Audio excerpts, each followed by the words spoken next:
سلامونه ملګرو. و دې ویډیوونکي ویډیو ته یو نظر ور واچوئ. هو، دا حیوان د سخت یخنۍ له امله د یوې مجسمې په څیر یخی سوی دی او مړ سوی دی. دا د روسیې د اومیاکون کلی دی، هغه ځای چې تودوخه یې تر منفي 70 درجو سانتیګراده پورې راټیټېږي. دلته هوا دومره سړه ده چې د مریخ له سړې هوا سره یې پرتله کولی سي. ان دا هم ویل کېږي چې په ځینو وختونو کې د انټارکټیکا له ډېرو سیمو څخه هم دا ځای ډېر یخ وي. دا د ځمکې له تر ټولو سړو میشتو ځایونو څخه یو دی، خو د دې ټولو سره سره په داسې ځای کې چې د مریخ او انټارکټیکا په څیر بې ژونده ښکاري، خلک ژوند کوي، ماشومان ښوونځي ته ځي. خو څنګه؟ دا ځای دومره خطرناک دی چې که انسان یوازې څو دقیقې بې احتیاطي وکړي، د بدن پوستکی یې د یخ وهلو له امله تورېږي. که د بدن حجرې زیان وویني نو انسان مړ کېږي. که خپل موبایل له جیب څخه راوباسي، د هغه بیټرۍ په 100 ثانیو کې له 100% څخه 0 ته راښکته کېږي. موټرونه دلته شپه او ورځ چلانده ساتل کېږي، ځکه که د موټر انجن بند پاته سي کنګل کېږي او بیا ښایي هیڅکله بیرته چلانده نه سي. که څوک مړ سي، د قبر کیندل هم ډېرې ورځې وخت نیسي، ځکه چې ځمکه دومره ژوره کنګل سوې وي چې په اسانه نه کیندل کېږي. دلته یخني یوازې هوا نه ده، بلکې داسې ښکار کوونکی دی چې هره شیبه ستا د ژوند اخیستلو ته چمتو وي. لکه څنګه چې مو مخکې وویل، دا د کومې تشې دښتې د ځمکې د قطبونو یا د کومې بلې سیارې کیسه نه ده چې انسان پکښې کې په تېروتنه سره بند پاته سوی وي، بلکې دلته خلک له نسلونو راهیسې ژوند کوي او په همدې واوره کې د منفي 50 او منفي 80 درجو سانتیګراد په یخنۍ کې ژوند کوي.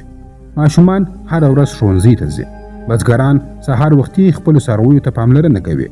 خو اصلي پوښتنه دا ده چې انسانان په داسې مرګونې منفي 70 درجو یخنۍ کې څنګه ژوندي پاته کېږي؟ خلک څنګه په داسې ځای کې ژوند کوي چې یو عادي انسان پکښې کې په 15 دقیقو کې یخی کېدلی سي؟ د دوی ورځنی ژوند څومره سخت دی؟ دا به نن په دې ویډیو کې معلومه کړو. نو راځئ کیسه پیل کړو. د 1942 کال جنوري میاشت وه. د دویمې نړیوالې جګړې تر ټولو خونړۍ دوره وه.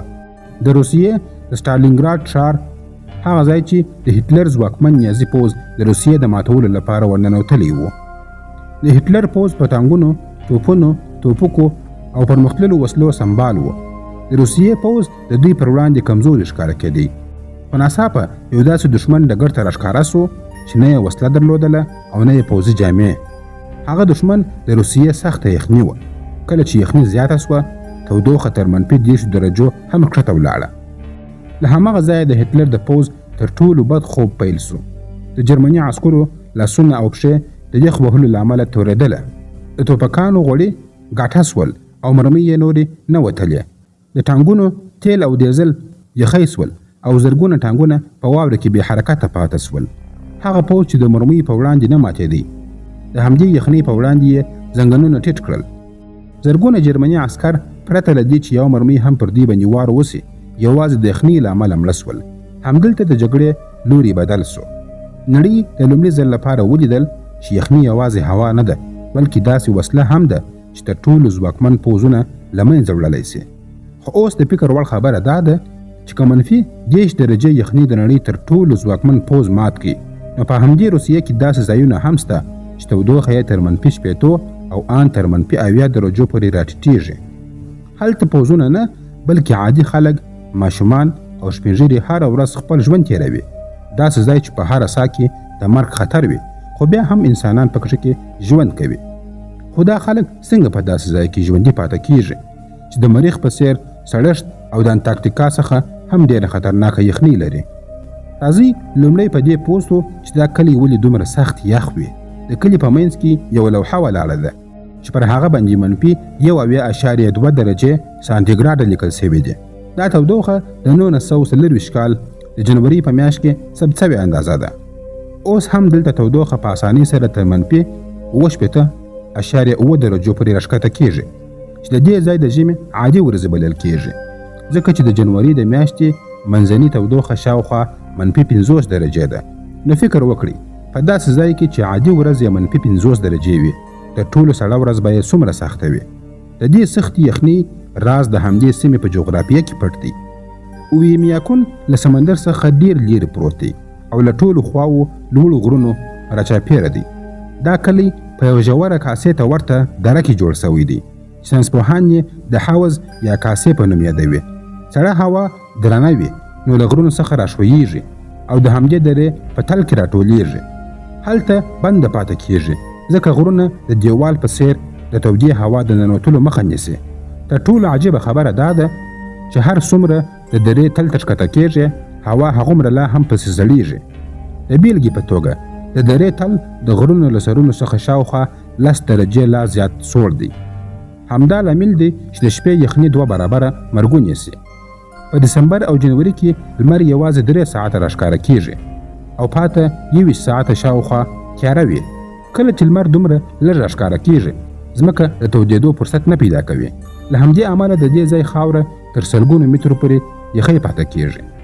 دې تل کنګل سوي خاورې ته تل منجمده خاوره ویل کېږي او همدې خاورې د دې کلي د خلکو ژوند خورا سخت کړی دی. خو څنګه تر دې مخکې چې دا خبره درته روښانه کړو لومړی پوه سئ چې دې ځای ته رسېدل خپله څومره لویه ستونزه ده.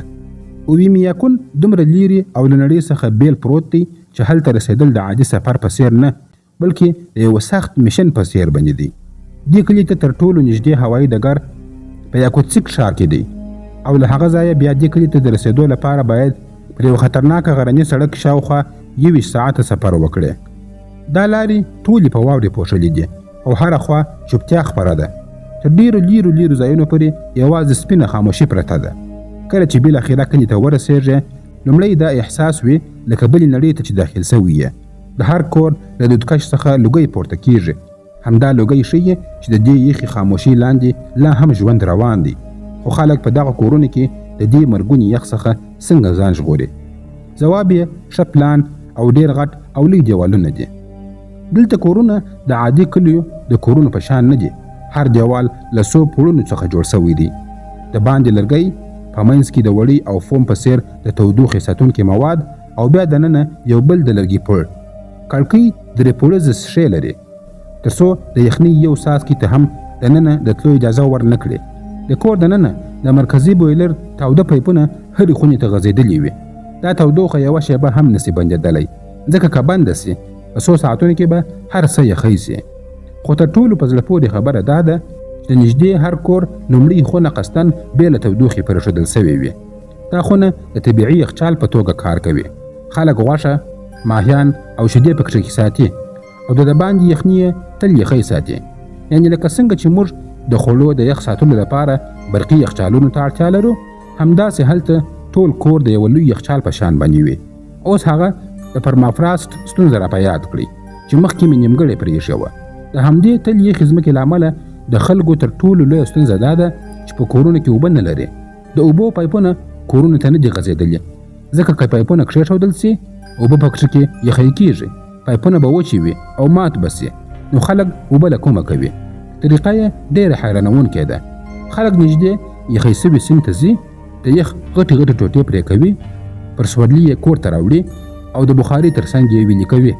همدا اوبه بیا د څښلو او مینځلو لپاره کاروي.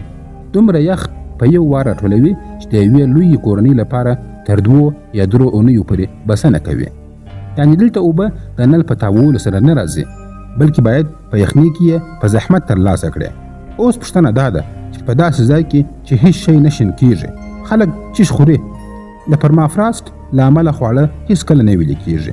نو کرنه ناشونې ده، نه غنم شنه کېږي، نه سبزي او نه میوه. د خلکو ټول ژوند پر څارویو ولاړ دی.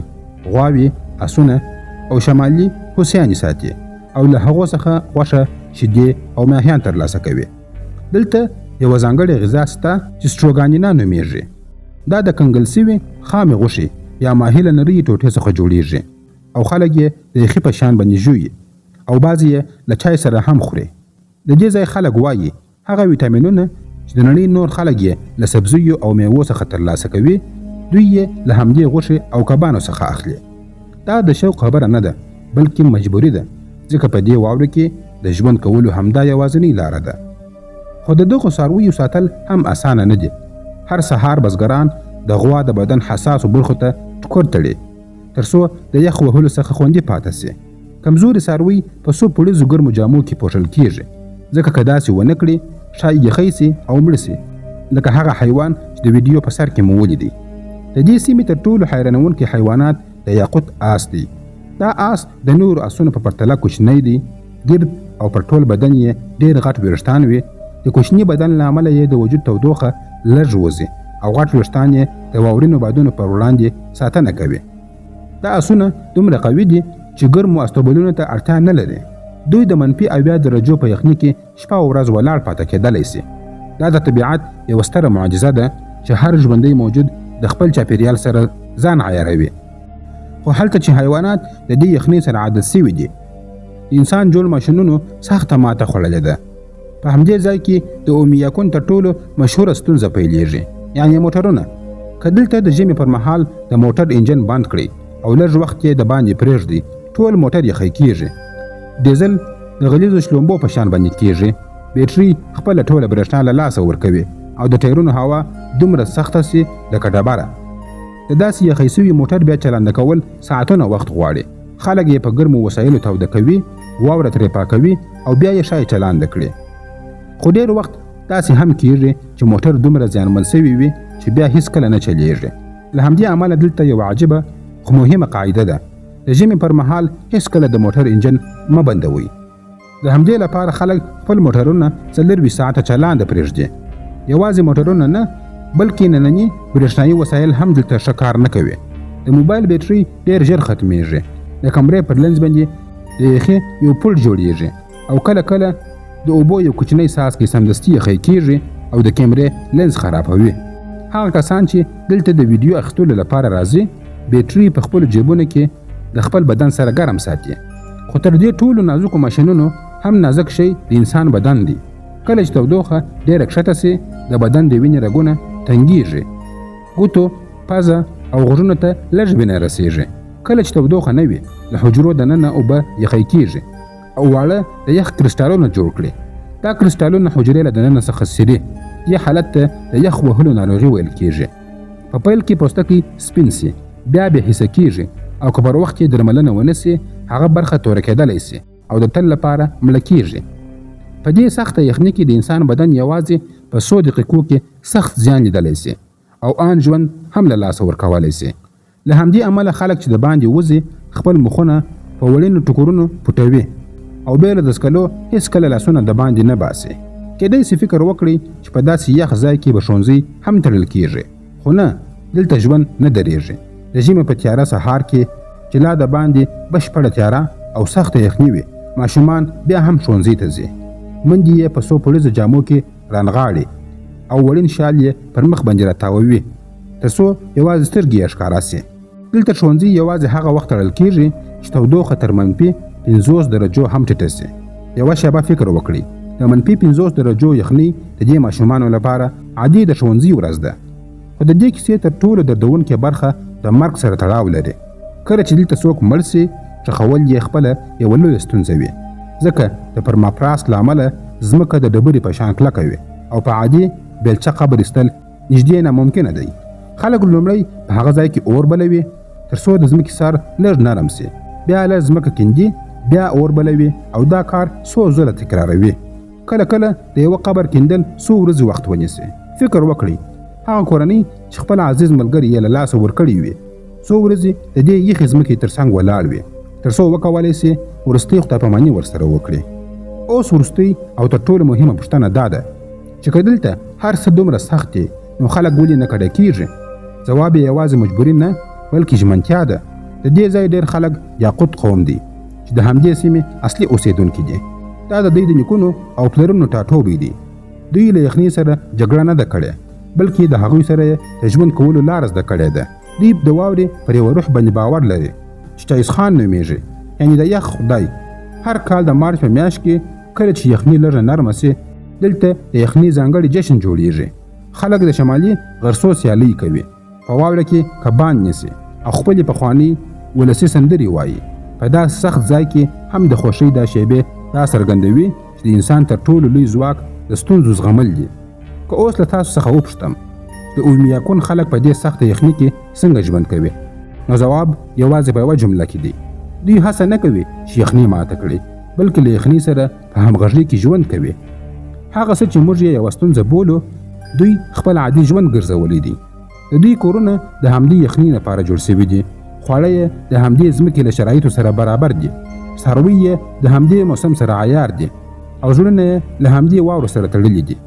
په داسې ځای کې چې ونې کنګل کېږي، موټرونه درېږي او ځمکه د قبر د ایستلو اجازه نه ورکوي، انسان بیا هم هیڅکله نه تسلیمیږي. هغه تل د بل سهار په تمه په مسکا ژوند ته دوام ورکوي. ښایي همدا د انسان تر ټولو ستر ځواک وي چې د ځمکې په تر ټولو ناشوني کوټ کې هم د ځان لپاره کور جوړوي. اوس تاسو راته ووایاست، آیا تاسو به وکولی شئ چې په داسې ځای کې یو ورځ هم ژوند وکړئ؟ خپل نظرونه مو په کمنټ کې راسره شریک کړئ. ویډیو لایک او شیر کړئ. زموږ یوټیوب چینل هم سبسکرایب کړئ. تر بلې ویډیو پورې مو الله مل شه. مننه.